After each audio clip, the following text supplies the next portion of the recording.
Hello friends, it's Kayla. I think I'm losing my voice. I might be getting a little bit sick, but I'm excited to be here to talk to you about upcoming releases and book news because I feel like, well, I know that this isn't a video I've done in a while. I used to do it much more frequently, but it's been like 5 months at this point. I did do a video where I talked about my most anticipated upcoming releases for 2022, and in that video I did mention some books that I hadn't mentioned yet that had been announced. I've gotten cover reveals that I hadn't talked about yet in this capacity. I'm just talking to you about everything I've added to my Goodreads in the last couple months, basically. A lot of things I add to my on my radar shelf, which is books I just want to keep my eye on, and then in this video I read the entire synopsis with you and we decide together if this should go on my official to be read list, on your list, or if it should disappear. So I'll scooch out of the way so there's some room over here to show you some covers. The first one is one I think is so beautiful. It's called The Restless Dark by Erica Waters. This is a YA horror book. I read her previous one, Ghostwood Song. She also has one called The River Has Teeth. I think I will pick this up. I cannot get over the cover. It says 2 years ago Lucy watched the Cloud Kiss killer leap into its depths after he attempted to murder her. The canyon took his life, but no one ever found his body. Now Lucy's back competing in a macabre contest hosted by a true crime podcast to locate the killer's remains. I had not read that synopsis yet. I just needed more queer horror in my life, and I didn't know contest and a podcast. Okay, I'm officially on board. We also have two other main characters, sweet-faced Carolina and charismatic Maggie. Naturally, everyone has secrets. They're all drawn together. The longer they stay in the canyon, the easier it is to believe the whispers and the harder it is to leave. That sounds great. Wild is the Witch by Rachel Griffin also got a cover. The Nature of Witches was one of my favorite covers last year, and the book ended up being 5 stars. This is another witch story, but in this one, rather than being in a society of witches and everybody having powers and everybody knowing everything, this girl like doesn't want anyone to know that she's a witch. She lives more in the real world. There is like a witchy society, and there's a lot of things going on with curses and owls, and she works at like a rehabilitation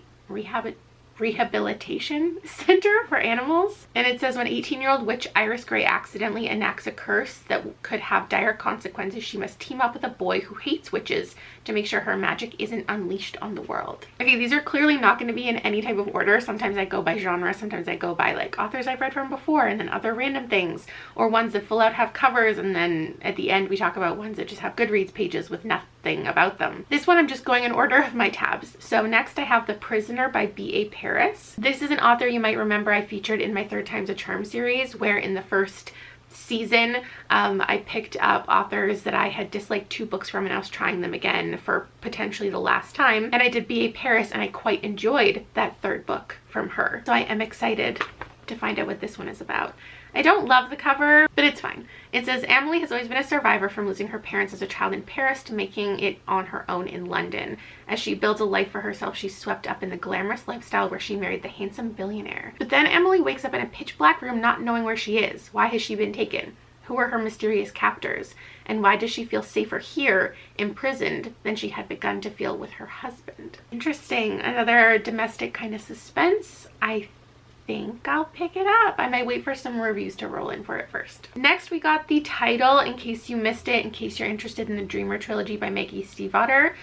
This is the spin-off of the Raven Cycle. The 3rd book officially got a title. It's a Grey Warren, which I like and fits better than other ones we've seen.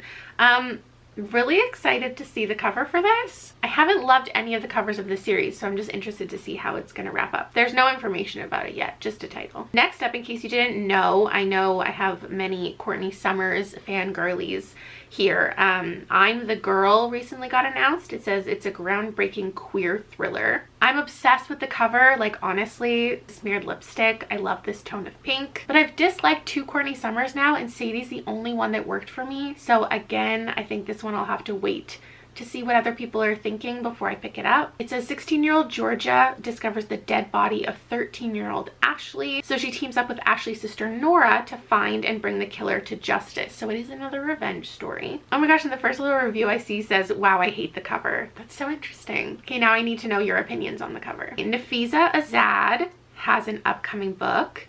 I don't like this cover. There's this new trend, this book and a book I'm about to talk about next. I might as well show you really quick. The Depths by Nicole Lesperance. They both have this like vibe that I kind of like. There's also another one, Lord of the Fly Fest by Goldie Moldavsky, where there's been this trend of like a girl's face and some flowers like in her hair or around her, something like weird going on. But I think it's getting a little too like gaudy, maybe is the word I'm looking for. It's just a little too many colors, a little too much foliage, but maybe you love it. I loved, as you know, The Wild Ones by this author last year. Is one of my top 10 of the year. So I automatically added this. It says it's another young adult fantasy. Let's find out what it's about. Croy is our main character, a brownie, glamour to be invisible to humans. Her life in the wild forest is ordinary and her magic is weak until the day that her guardian gives Croy a book about magic from the other world, the world of the higher fae. Oh no. I mean, if I was ever gonna read a fae or fairy book, I guess this is the moment. It says for fans of The Cruel Prince, so if that's you, give it a go. Croy wakes up the next morning with something pulling at her core, summoning her to the other world. It's a spell she cannot control or break. Oh, for Croy is not a brownie at all, but another creature entirely, enchanted to forget her true heritage. Moving on to Lord of the Fly Fest. Like, I know that I'm not, like, this cover is intentionally, like, a lot, but it's so much that it makes me not want to read it. I've been tagged in this aggressively the last couple weeks, so thank you for remembering my love of Lord of the Flies. I don't know if I'm going to read it yet, but I wanted to put it on your radar in case it sounds like your vibe. Oh, it's about a crime podcast. Okay. Rafi needs something really special to put her true crime podcast on the map. It's funny because I like books about podcasts, but I actually hate true crime podcasts. Like, I would never listen to one. She sets her sights on Riverstone, the heartthrob musician, who rose to stardom after the mysterious disappearance of his girlfriend. Rafi lands herself a ticket to the exclusive Fly Fest, where River will be the headliner. So I go back and forth with my interest in reading about, like, celebrities, because I like books about music and musicians, but I don't like books about fame. I'll leave this one for you guys to read, and then you can let me know if I should pick it up after. And then back to The Depths. So this says it's a tropical island and has 2 Victorian ghosts in it, so I immediately added it. It says Eulalie Island should be a paradise, but to Addie Spencer, it's more like a prison.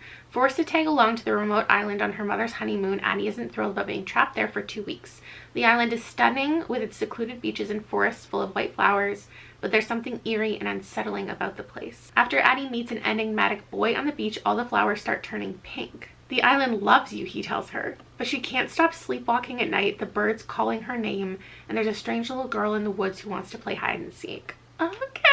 I think I'm hooked. I don't know what it is about these covers though. They're not doing it for me right now. Then, in case you had Delilah Green Doesn't Care on your most anticipated list, which is a queer adult romantic comedy, apparently there is a second book coming. It's called Astrid Parker Doesn't Fail. This one is on my radar just because I feel like my romance era could be coming. So I'm just keeping that one on the back burner. Another romance, if I do pick something up in the upcoming year along with those ones, A Dash of Salt and Pepper by Kosoko Jackson. Just sounds like a lot of fun. And by sounds like a lot of fun, I just mean I know it's about cooking and I know it's about people in love. It says, Xavier has been doing less than stellar. He just got dumped, was passed over for a prestigious fellowship, and to top it all off, he's right back home in Harper's Cove, Maine. The last thing he wants to do is work as a sous chef in the kitchen at the hip new restaurant in town. And the other character is Logan. He doesn't understand Xavier or why every word out of his mouth is dipped in sarcasm. Unfortunately, he has no choice but to hire him. It might be a recipe for disaster, but Logan doesn't have many options. Stuck between a stove and a hot place, Logan and Xavier discover an unexpected connection. But when the heat between them threatens to top the Scoville scale, they'll have to decide if they can make their relationship work or if life has seasoned them too differently. That's too much for me. But yeah, it sounds like a lot of fun. Okay, next one looks like a very different vibe, and in fact, the cover kind of scares me. It's called The Two Doctors Gorski by Isaac Fellman. This is another weird novella from Tor, it looks like, and I think I just saw magic and I added it. So it says, Ane, a brilliant graduate student in psychiatric magic and a survivor of academic abuse, can't stop reading people's minds. This is how she protects herself, by using her ability to give her colleagues what they each want out of their relationship with her. Then she moves to the UK to rebuild her life and comes into contact with a magician. She sees inside his head a dangerous path to her redemption. Now she faces two choices: follow his lead or break free of a lifetime of conditioning to follow her own path. Next up is Making Love with the Land by Joshua Whitehead, and I think I love the cover. It's a nonfiction. I've read from this author before, Johnny Appleseed. This is his first nonfiction work, and it's about being Indigenous, being queer, and the relationship with body, language, and land. Another recently announced one is called The Death I Gave Him by M.X. Liu. This doesn't have any cover or much information, except that it is a queer, locked room sci-fi mystery inspired by Shakespeare's Hamlet. It's a debut, have no idea what to expect, but that does it for me. Ooh, this cover I love so much. It's called If You Could See the Sun by Anne Lang, and I just added it for the cover. It says, Alice Sun has always felt invisible at her elite Beijing international boarding school, where she's the only scholarship student among China's most rich and influential teens. But then she starts uncontrollably turning invisible. I love that. When her parents drop the news that they can no longer afford her tuition, even with the scholarship, Alice hatches a plan to monetize her strange new power. She'll discover the scandalous secrets her classmates want to know for a price. That's funny. There's currently a giveaway for it for US and Canada on Goodreads if you wanted to know. Okay, then there's this one called Not Good for Maidens. It's by Tori Bovalino, and it had this cover, and I saw this everywhere. And I wonder, I don't know if it's being republished or this is just a secondary cover, but I don't like the secondary cover and I want to own the first one. So I hope that's an option for me. It says it's Salem's Lot, which is a win, and The Darkest Part of the Forest, which I haven't read, but I know a lot of you have. It's a horror fantasy retelling of the Goblin Market. Louisa doesn't believe in magic until her teenage aunt Neela is kidnapped to the Goblin Market. The market is a place for magic where twisting streets, succulent fruits, glimmering jewels, and death are on offer to the unwary human. An enticing place that her mother and aunt barely escaped 17 years ago, paying a terrible price. 3 days before the market disappears, Lou must navigate the treacherous market controlled by bloodthirsty goblins who crave vengeance against her family. I have this book called Jackal, that again, it was the cover, by Erin E. Adams. It says a young black girl goes missing in the woods outside her white Rust Belt town, but she's not the first and she may not be the last. ... It has a very long synopsis. Okay, Liz is coming home reluctantly. As a black woman, Liz doesn't exactly have fond memories of her town, but her best friend's getting married, so she's ready to come back. Then the bride's daughter, Caroline, goes missing. The frantic search begins, and there was another black girl, the only black girl in school, who walked into the woods I think years ago, and she was later found with her heart missing. Liz starts to dig through the town's history. She uncovers a horrifying secret about the place she once called home. I feel like that gives a lot of information, but it doesn't take a lot for me to pick up a thriller, so that one is added to my list. Oh, next up, if you didn't see it, Dowry of Blood got a new cover. That is being like published traditionally. Now it used to look like this. Now it looks like this. I haven't seen a lot of people really like it, but I don't personally love its original cover, so I don't really mind. But please sound off down below. This is the one that is a reimagining of Dracula's Brides. Highly recommend. Give it 4 stars. Next up, I have, oh yeah, this is my favorite cover. Africa Risen, a new era of speculative fiction. I just think it's beautiful. This is the right amount of like flowers, and the colors are very cohesive. It's like, that's a spacesuit. The art style is just very wonderful. And there are so many contributors. 32 original stories showcasing the breadth of fantasy and science fiction from Africa and the African diaspora. We've got stories of supercomputers, child robots, the descendant of a rain goddess, and so much more. I am pre-ordering that. Next up is you call it an anthology or like a collaborative book. If you checked out Blackout recently, those authors are together again and they're writing Whiteout. This is so fun because when I originally picked up Blackout, I thought it was set in the winter and like they were experiencing a blackout, but it was set in like the heat of summer. So this one I'm definitely picking up. It says Atlanta is blanketed with snow just before Christmas, but the warmth of young love just might melt the ice in this novel of interwoven narratives. I didn't actually love Blackout, but I'm very interested to see all of these authors and how their writing of romance has like changed, evolved, improved, whatever. Then I've talked about this one before and it got a cover and I don't love it. It's called 3 Kisses, 1 Midnight, but this is the one with Roshani Chokski, Sandy Menon, and Evelyn Skye. They craft a delicious concoction of storytelling about best friends who discover that love is the most powerful magic of all. It takes place on Halloween when magic will reawaken in the town of Moonridge. We have 3 best friends, better known as the Coven, and after brewing a love potion, they set off to try to charm the love of their life. But obviously it's not going to go as planned. I know I talked about this next one in my most anticipated upcoming releases, but I can't sell this one enough because it's Tiffany D. Jackson, who's one of my favorite thriller YA authors, or actually one of the only ones I've ever enjoyed. And she's doing a Carrie retelling, and I just can't think of anything I want more. It's called The Weight of Blood. It tackles America's history and legacy of racism in this suspenseful YA novel, following a biracial teenager as her Georgia high school hosts its first integrated prom. Then we have the next CL Poke, and I think I talked about this a couple times. I don't remember if I read the synopsis or if we had a synopsis, but it just got the cover reveal. I don't like it, but I like the implications of the cover. It says a magical detective dives into the affairs of Chicago's divine monsters to secure a future with the love of her life. This sapphic period piece would dazzle anyone looking for mystery, intrigue, romance, magic, or all of the above. Our main character has 3 days to track down the White City Vampire, Chicago's most notorious serial killer. If she fails, only hell and heartbreak await. Another one I know I've talked about, but not in this capacity, this video series, and I just want to show you again because it's 1,000,000:1 by Adiba Jagadar, an author I absolutely love.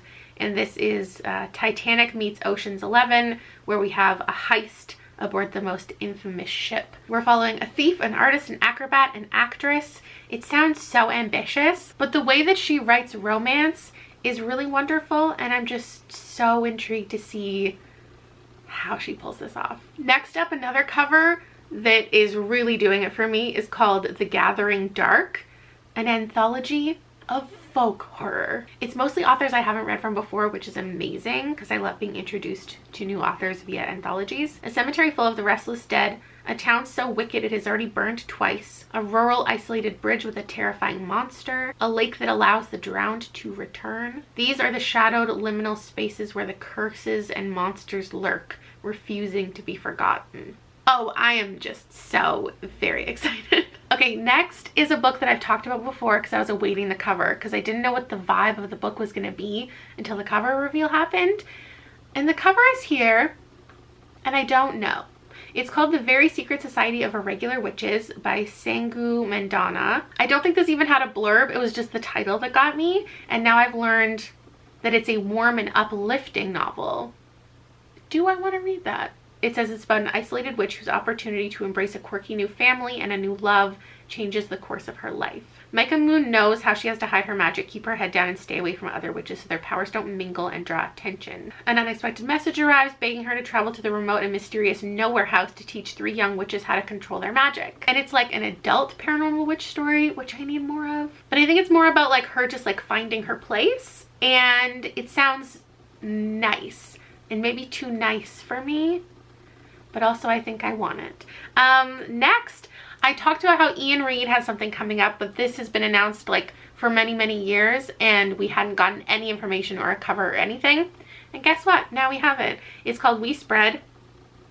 Don't love the cover, but that's okay. It just feels like kind of a literary bore of a book, honestly, but the title is We Spread, so it's gotta be spooky. Okay, it says Penny has lived in the same apartment for decades, surrounded by artifacts and keepsakes of her long life. She's resigned to the mundane rituals of old age. Okay, I don't often love books about the elderly, I gotta be honest. Before her longtime partner passed away years earlier, provisions were made unbeknownst to her for a room in the unique long-term care residence where Penny finds herself after one too many incidents. Initially surrounded by peers, conversing, eating, sleeping, looking out in the beautiful woods, all is well, but then the days start to blur together and she has a growing sense of unrest and distrust. It says it's genre-defying and explores questions of conformity, art, productivity, relationships, and what ultimately it means to grow old. So this one was on my radar on the back burner as like, when we see the information about it, when we get the date, could this be a Literally Dead Book Club pick? and I'm officially calling it a no, and I will wait to see what other people think of it before I pick it up. I saw another John Mars pop up. It's funny because I keep putting John Mars on my radar, want to read, but I've only ever enjoyed one of his books, so I don't know what I'm doing at this point. This one's called Keep It in the Family. It says Mia and Finn are busy turning a derelict house into their dream home when Maya unexpectedly falls pregnant. But just when they think the house is ready, Maya discovers a chilling message scored into a skirting board. I will save them from the attic, in all capitals.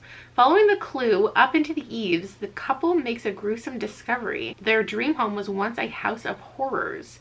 In the wake of their traumatic discovery, the baby arrives and Maya can't shake her fixation with the monstrous crime that has happened right above them. Something, Maya realizes the danger is terrifyingly present. Yeah, I'll read that. Okay, next, can I just say, there's a book that comes out every, when is it? October, with the word hollow in it. I know, I've just read like hollow ones, the hollow ones, the hollows, the hollow places, the hollow kind. I quite enjoy the cover. It's by Andy Davidson. It says, Nellie is looking for a way out of her abusive marriage when she learns that her long-lost grandfather has willed her his turpentine estate. That was a hard sentence. Oh my god, it's about inheritance. It turns out the estate is a decrepit farmhouse on 1,000 acres of old pine forest, and Nellie is thrilled about the chance for a fresh start for her and her son Max. It takes her a while to notice the strange scratching in the walls, the faint whispering at night, how the forest is eerily quiet. But Max can see what his mother can't.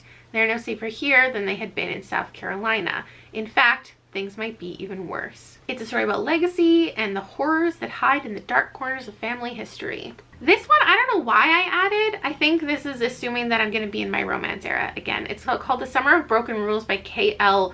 Walther, and I love the colors. Meredith Fox has been going to Martha's Vineyard for the summer as long as she can remember, but this summer is the first one back since the death of her sister. Meredith's longtime boyfriend unexpectedly dumped her 2 weeks before they go. Her family has a tradition of playing the ultimate game of assassin every summer. Oh, maybe that's why I added it, because it's about a game. And her target happens to be a very cute groomsman. Here's the thing about me and my concept of me reading romance in the near future, is there's so many of them now. And everyone's just going to tell me like which ones I need to read, which ones I shouldn't read, which ones the romance girlies are into, which ones are overhyped. And like, maybe I don't even want to go back to any. I just want to start fresh with like 2022 romance. And that's just the direction of my life. Next up though, back into horror. This is called They Drown Our Daughters. What a great title. What a great cover. By Katrina Monroe. Ooh, it's a queer fantasy horror. They say Cape Disappointment is haunted, that if you can hear the call of the water, it's already too late. Tourists used to flock to Cape Disappointment in droves to visit the rocky shoreline, the creaky old lighthouse, but they're gone now, and Meredith... Didn't we just read about a Meredith? Meredith returns to her childhood home on the eve of her divorce, young daughter in tow. The Cape seems more haunted by regret than any malevolent force now. But her mother, suffering from Alzheimer's, is convinced the stories are real. Okay, we've got a couple generations. It says for fans of Jennifer McMahon, which I'm not, and Sylvia Moreno Garcia, which I am. So this is another one that I'm going to keep on my radar, and we'll see how it goes. Next up, there's no cover for this, but it's called Loot by Jen Marie Thorne. And it said The Wicker Man meets Final Destination. So I added it. Oh, also it's on an idyllic island, because that's my favorite. On the island of Loot, every 7th summer, 7 people die. Oh yeah. Loot and its inhabitants are blessed. Year after year, with good weather, good health, and good fortune, they live a happy, superior life, untouched by the war that rages all around them. But it's only fair that every 7 years, on the day of the tithe, the island gift is honored. We're following a girl new to the island named Nina. She became a lady through her marriage to Lord Treadway. She's heard of the lost day, but thinks it's all superstitious nonsense. Then the day begins. The day of nightmares. The day of grief. The day of reckoning. Oh my god, I want it. Ooh, and lastly is what I'm also really excited about. I don't like the cover, but it has rabbits on it. And it's set in a weird house, and it's queer historical. It's by Lev A.C. Rosen. It's called Lavender House. And it says Lavender House, 1952.